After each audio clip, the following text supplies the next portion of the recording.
ये खुद ही मानते रहते हैं कि कट्टर ईमानदार, एक केस भी नहीं किसी कांग्रेसी पर हो पाया। ये हमेशा कांग्रेस को कमजोर करने के लिए चुनाव लड़ते हैं। इंडिया गठबंधन का पहले तो दिल्ली सरकार से कोई लेना देना नहीं। नमस्कार, अमरउजाला.com में आपका स्वागत है।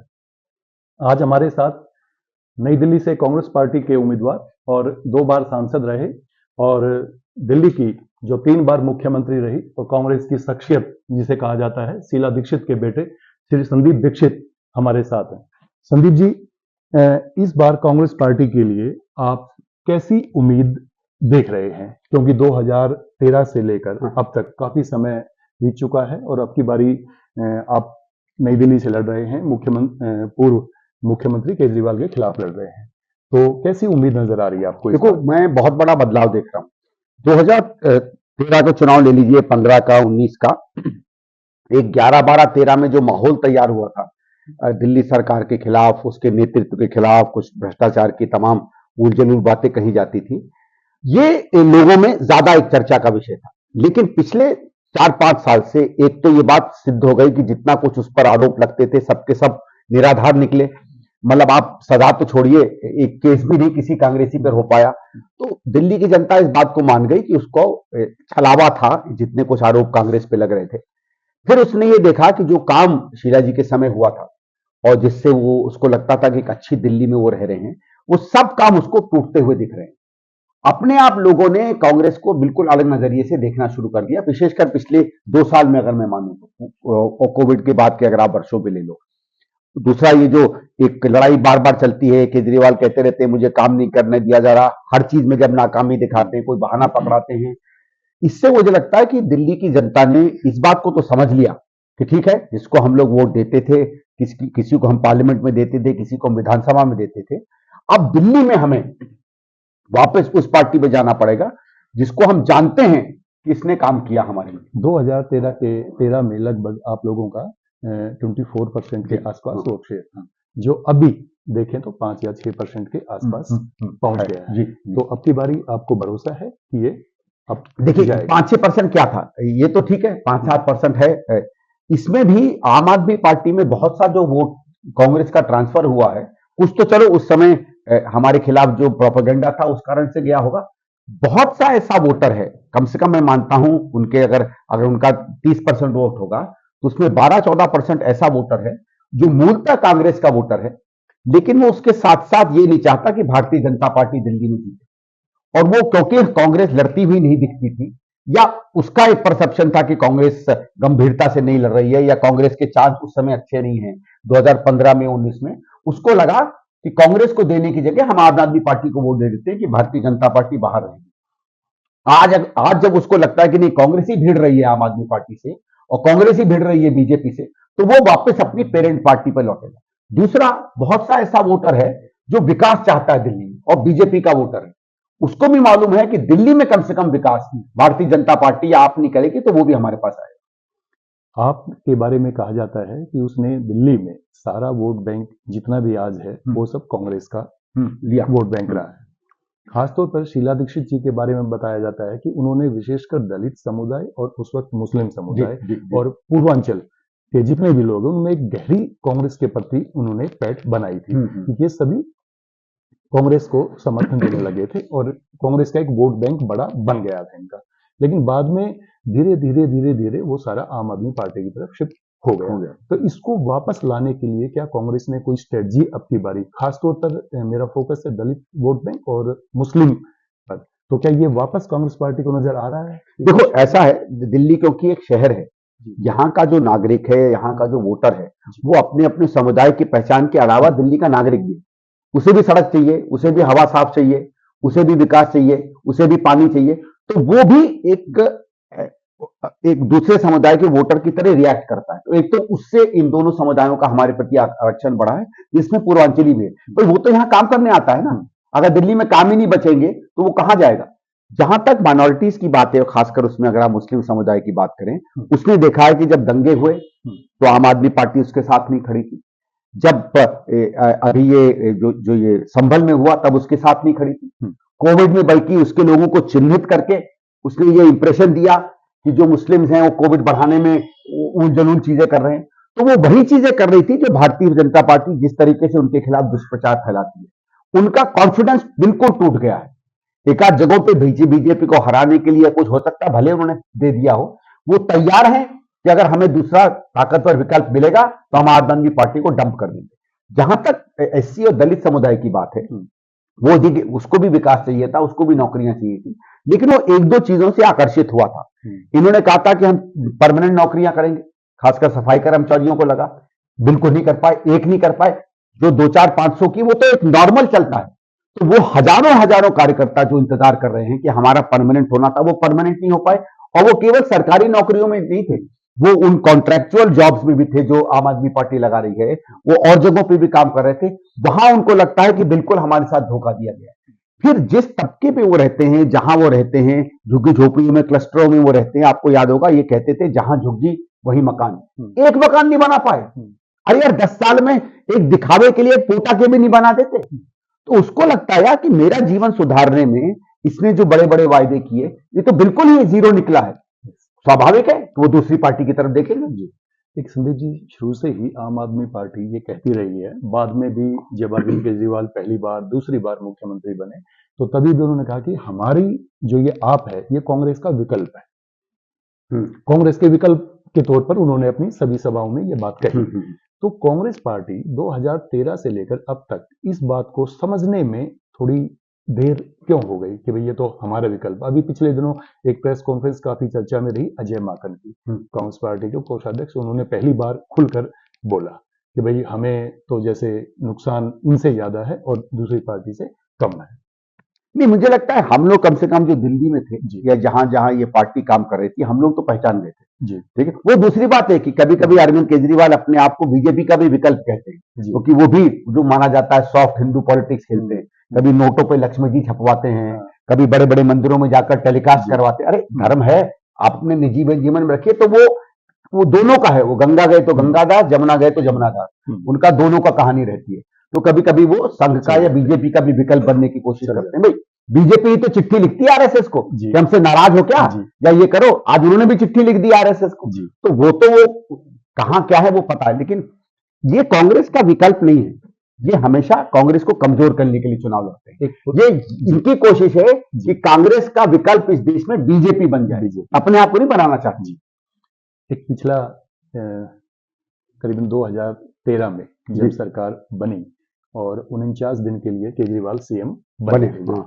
तो उस वक्त बताया जाता कि शीला जी समर्थन देने के खिलाफ थी या वो खुश नहीं थी कि इनको समर्थन दिया जाए। तो इसमें देखो, मैं उस समय था भी वहां उनके घर पे भी। क्या हुआ था कि उस दिन शाम को या अगले दिन हमारे जो 7-8 विधायक जो चुने गए थे वो आए थे, और उन सब का ये कहना था कि जनता में ये फीडबैक है कि यार अगर तुमने नहीं समर्थन दिया तो हम अपनी अगली बार उन जहां जहां वो जीते थे वो भी हम आम आदमी पार्टी को देंगे। एक माहौल बन गया था। तो उन 8 को ये शायद डर था कि अगर बाई इलेक्शन हो गया तो हम लोग हार जाएंगे। ठीक है, इस कारण से उनका ये मत था। शीला जी उस समय इस्तीफा दे चुकी थी, वो मुझसे खुद कह रही थी भाई मैं बहुत ज्यादा कांग्रेस की जो क्या नीति बनती है उसमें अब मैं इंटरफियर नहीं करूंगी, लोगों ने मुझे रिजेक्ट किया है, नई लीडरशिप का टाइम है। तो जब ये विधायक आए तो उनका ठीक है, आप जो करना चाहते हैं वो आप करिए। और उसके बाद जो हमारा सीनियर लीडरशिप थी उसने इस बात को माना कि नहीं, हमको समर्थन देना चाहिए। तो मुझे मालूम है वो दिल से कोई उसके साथ नहीं थे, लेकिन देखो शीला जी का ये रहा है कि कांग्रेस का लीडरशिप कोई भी डिसीजन लेती है वो कभी पब्लिकली उन्होंने उसके बारे में व्यक्तिगत कुछ भी हो कभी नहीं कहा। जी, माकन ने जैसे अभी पिछली बार केजरीवाल को एंटी नेशनल कहा, तो आम आदमी पार्टी ने भी एक हमला करते हुए कहा कि इंडिया गठबंधन से कांग्रेस पार्टी को बाहर निकाल। तो ये देखो, मेरे ख्याल से जो आलोचना की उन्होंने तो बहुत अच्छी की। हो सकता है एक आध शब्द उन्होंने माकन जी ने ज्यादा स्ट्रांग यूज कर लिया हो, लेकिन इंडिया गठबंधन का पहले तो दिल्ली सरकार से कोई लेना देना नहीं। गठबंधन बना था भारत सरकार की चुनावी लड़ाई के लिए। ना दिल्ली में हमारा पहले कोई गठबंधन रहा है ना आज होगा। ये तो इन्हीं की पार्टी के गोपाल राय हैं जिन्होंने 2-3 महीने पहले कहा था कि हम अपने आप से चुनाव लड़ेंगे। तो ये तो किसी चीज से कह ही नहीं सकते ना कि कांग्रेस को हमारे साथ खड़ा होना चाहिए। और दूसरा, अगर आप हमारे साथ चुनाव नहीं लड़ रहे हैं और अगर हम आपके साथ चुनाव नहीं लड़ रहे हैं तो हम आपकी आलोचना ही करेंगे ना। आपके नाम पर हम कोई भजन थोड़ी गाएंगे भाई। संजय सिंह कह रहे हैं, अभी पिछले दिन कहा कि कांग्रेस पार्टी की जो सूची आ रही है वो भाजपा के दफ्तर से आ रही है, ऐसा उनका बयान था। और वो कह रहे हैं कि किस तरीके से आप जैसे हैवीवेट कुछ कैंडिडेट्स और भी आए हैं, तो उनको ये लग रहा है कि कहीं ना कहीं कि बोले ये तो भाजपा को फायदा पहुंचाने के लिए, बोले हैवीवेट जहां पे हमारे बड़े कैंडिडेट हैं तो बोले कांग्रेस भी वैसे ही कैंडिडेट, इसको कैसे देख रहे हैं? भाई वो तो हम ये भी कह सकते हैं ना कि शीला जी के खिलाफ अरविंद केजरीवाल आए थे, तो लिस्ट क्या बीजेपी में बनी थी? कोई भी पार्टी अपने हैवीवेट लड़ाएगी तो क्या हम अपने लाइट वेट लड़ाएंगे?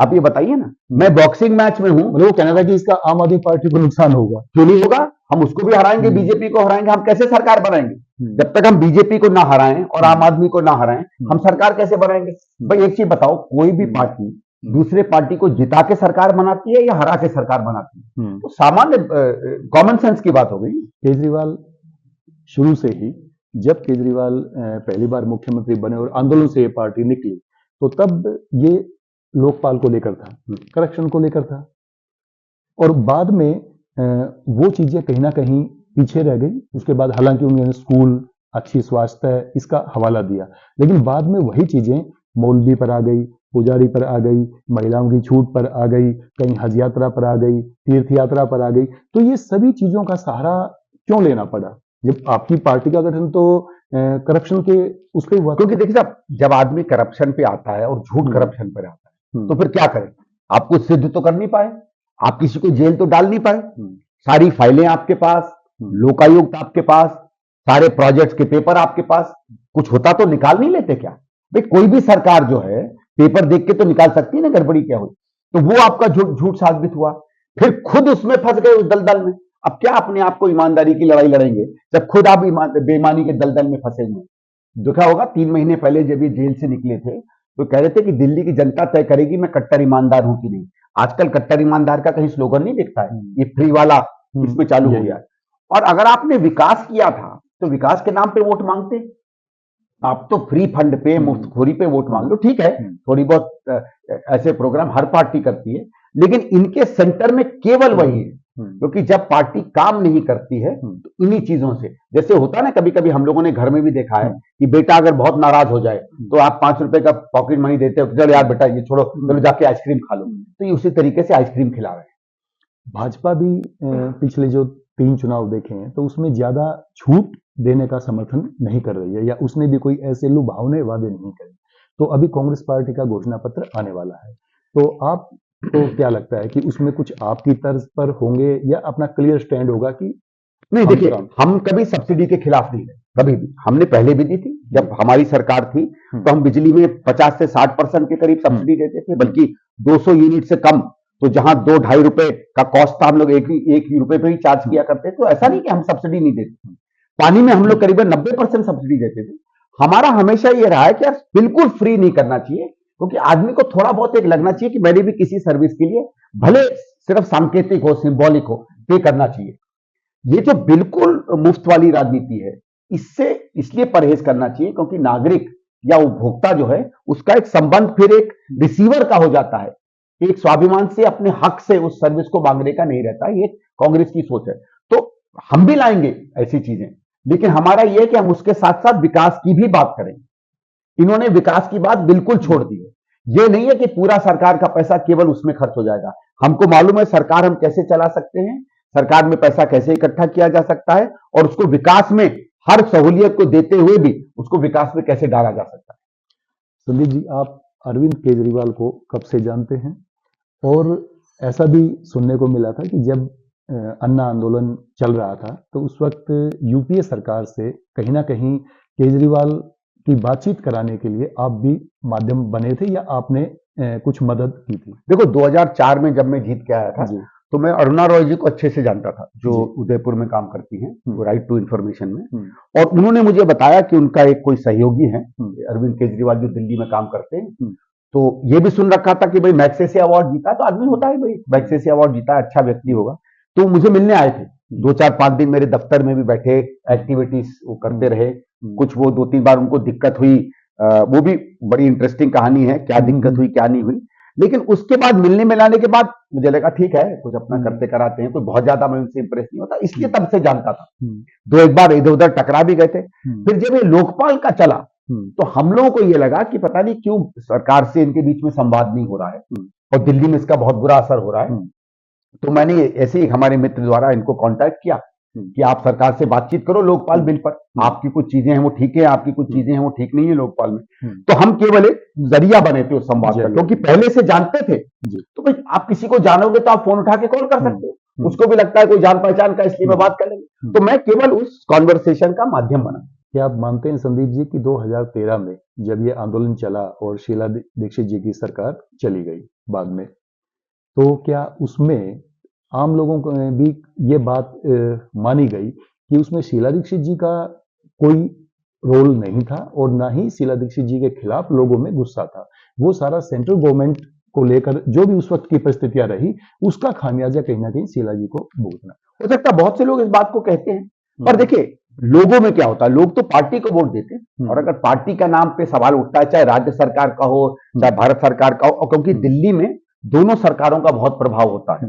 वो बना ये माहौल लोगों ने दिल्ली में दिल्ली सरकार के खिलाफ खड़ा किया, राष्ट्रीय स्तर पर मनमोहन सिंह जी के सरकार के खिलाफ खड़ा किया। जबकि उनकी भी अगर आप देख लीजिए, जो कोल की रिपोर्ट आई या जो टेलीकॉम की रिपोर्ट आई, कहां है आज? क्या हमारा कोई मंत्री जेल में है? क्या हमारे किसी मंत्री के खिलाफ कोर्ट में केस चल रहा है? कहीं नहीं। ना हमारे किसी कोयला मंत्री के खिलाफ कुछ चल रहा है, ना हमारे टेलीकॉम के मंत्रियों के खिलाफ कुछ चल रहा है।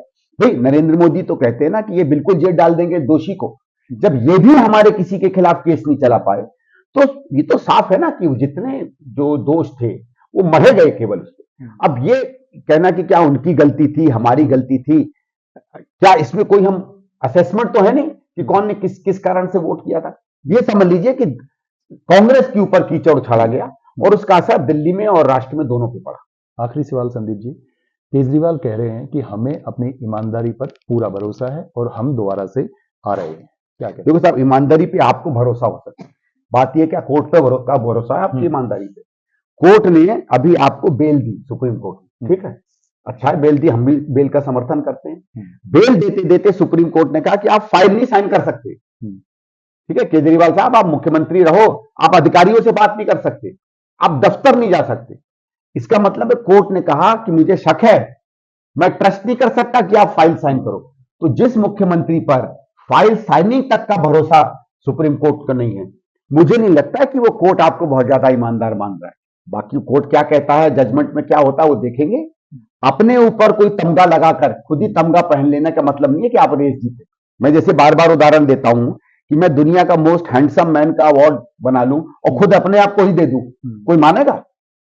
जब तक 100, 200, 500 और लोग ना कहें, मेरे खुद मानने से क्या होता है? ये खुद ही मानते रहते हैं कि कट्टर ईमानदार। तो संदीप जी, आपने अपने व्यस्त समय में से समय निकाला और अमेजॉन.com से बात की, इसके लिए आपका धन्यवाद। अगर आप ये वीडियो YouTube पर देख रहे हैं तो हमारे चैनल को सब्सक्राइब कर बेल आइकन दबाएं, और Facebook पर देख रहे हैं तो हमारे पेज को लाइक करें।